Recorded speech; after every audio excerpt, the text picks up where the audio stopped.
से अपनी ज़िंदगी गुजारेंगे। अच्छा तो लो, फिर अब तुम अपनी आंखें दोबारा बंद कर लो। परी उसकी सारी कहानी सुनकर बोली।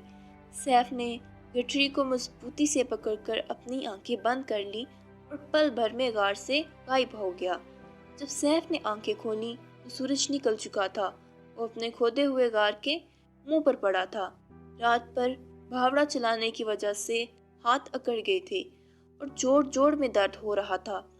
वो आहिस्ता आहिस्ता कराता हुआ उठा। सामने बशीरा एक मोटा सा डंडा हाथ में लिए बुत बनी खड़ी थी। कौन बशीरा? वो चिल्ला कर बोला। हाँ बशीरा, वो तड़प कर बोली। गजब खुदा का, अब यहाँ तक नौबत आ गई कि रात भर घर से गायब रहने लगे हो। खजाना खजाना, दौलत दौलत।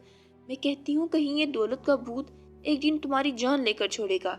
सैफ उसके मुंह पर हाथ रखकर बोला, इतनी जोर से मत चीखो, बस मैं तुम्हारी यही तो आदत से तंग हूँ कि पूरी बात सुने बगैर चीखना शुरू कर देती हो। जरा मेरी भी तो सुनो। सुनो क्या हाक? बशीरा डंडा जमीन पर मार कर बोली। रात भर पड़े यहाँ छक मारते रहे। मैं हैरान थी कि खुदा मालूम क्या हो गया, घर क्यों नहीं आए। हराम है जो सारी रात पलक से पलक लगी हो। आज ही अपने घर जा रही हूँ मैं। ये देखकर सैफ का दिल भर आया। जल्दी से उठा और परियों के दिए हुए हीरे जवाहरात उसके आगे फेंक दिए। मगर वो गुटरी कहाँ गई? वो कमीज कहाँ गई जिसमें हीरे जवाहरात बंधे थे? ऐसे दीवानों की तरह इधर उधर टमक टोलियां मारते देखकर बशीरा हंस पड़ी। बोली, ये दीवानों की तरह आंखें फाड़ फाड़ कर क्या देख रहे हो? सैफ जल बुनकर कबाब हो गया। पैर पटक कर बोला, अपना कलेजा ढूंढ रहा हूँ। अरे नेक वक्त, रात परियों ने मुझे हीरे जवाहरात दिए थे, वो न जाने किधर गए। कमीजों की जेब में देखो। बशीरा हंसकर बोली। सैफ चिल्ला कर बोला, कौन सी जेब में देखूं? कमीज में ही तो मैंने वो हीरे बांधे थे। इतने सारे हीरे भला जेबों में कैसे आते? देख बशीरा, अगर तूने वो गुठरी ली हो तो संभाल कर रखना। हाँ, दौलत का मामला बड़ा नाजुक होता है। हाय! बशीरा सर पकड़कर धड़ से जमीन पर बैठ गई। अब दिमाग भी खराब हो गया है। अरे अल्लाह के बंदे, कमीज तो तू पहने हुए है, हीरे कहाँ हैं? किस में बांधे थे? मेरे सर में? सैफ के दिमाग की घंटियां सी बजने लगी। पैरों तले जमीन निकल गई। वो महल जो महीनों से अपने दिमाग में बना रहा था, आज धर्म से गिर पड़ा। यही ख्वाब था? बशीरा उसे सहारा दिए घर ले जा रही थी। उसने एक दफा आंखें खोलकर उससे पूछा, बशीरा क्या ये ख्वाब था? तुम्हारा सर था, वो डांट कर बोली। और वो चुप हो गया। एक हफ्ते तक वो खोया खोया सा रहा। रात को सोते में उछल पड़ता। बशीरा ने बहुत से तावीज़ उसके गले में लटका दिए और उल्टी सीधी दवाइयाँ भी खून खून कर पिलाती। 2 हफ्ते बाद उसे होश आया और कहने सुनने के काबिल हुआ। बशीरा पास जा बैठी और बोली, देखो, अब ये उल्टे सीधे ख्वाब देखना छोड़ दो। मेहनत करो तो मुमकिन है कुछ दिनों में मालदार बन जाओ। ये ख्याल छोड़ दो कि कहीं से गिरी पड़ी दौलत हाथ आ जाएगी या कोई परी तुम्हें खजाना दे देगी। ऐसी बातें सिर्फ कहानियों में होती हैं या ख्वाबों में।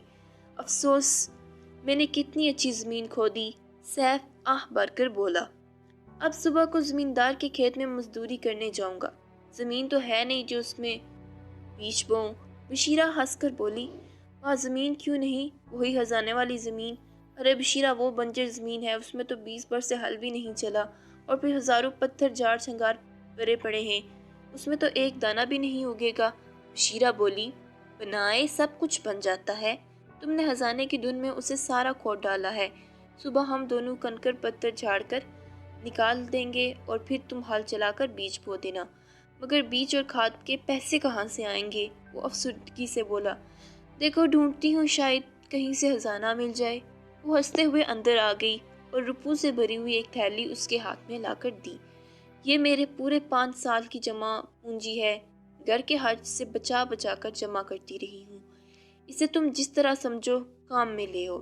बशीरा, तू फरिश्ता है, मैं बहुत खराब आदमी हूँ। सैफ का सर शर्म से झुक गया। दूसरे दिन से मियाँ बीवी ने जमीन की सफाई शुरू कर दी। सैफ कंकड़ पत्थर झाड़ चंगार एक जगह जमा करता और बशीरा उन्हें बाहर फेंकाती। जब सारी जमीन साफ हो गई तो उसे एक सा करके सैफ ने उसमें खाद डाल दी और बीच पे घेर कर बारिश का इंतजार करने लगा। बारिश हुई और खूब धूम धड़ाके से चंद ही दिनों में सैफ की मेहनत से नन्हे नन्हे पौधे بن کر کھیت میں لہلہانے لگے۔ سیف دیکھتا اور خوشی سے جھوم جاتا۔ گاؤں بھر میں سب سے اچھی فصل سیف کی ہوئی تھی اور پک کے تیار ہو گئی تھی تو سیف اپنی بیوی کا ہاتھ پکڑ کر کھیت پر لے گیا۔ کھیت کھڑا جھوم رہا تھا۔ یہ دیکھ سیف میرا خزانہ، وہ مسکرا کر بولی، یہ سب میرا کیا کرایا ہے۔ میں تمہاری آنکھیں نہ کھولتی تو تم بڑے بڑے خواب ہی دیکھتے رہتے۔ بڑے بڑے پالیاں پکی اور فصل کٹ گئی۔ سیف منڈی سے اناج بیچ کر گھر آیا تو اس کے ہاتھوں میں ایک بڑی سی تھیلی تھی۔ اس میں اتنے روپے تھے کہ اٹھائے نہیں اٹھتے تھے۔ چند ہی سالوں میں سیف کی دنیا بدل گئی اور وہ جن جن چیزوں کے خواب دیکھا کرتا تھا آج سب اس کے گھر میں موجود تھی۔ اچھے اچھے کپڑے، اچھا سا گھر اور گہنوں سے لدی ہوئی بشیرہ۔ وہ اپنی محنت کو دیکھتا تو کھلکھلا اٹھتا۔ اب ہر سال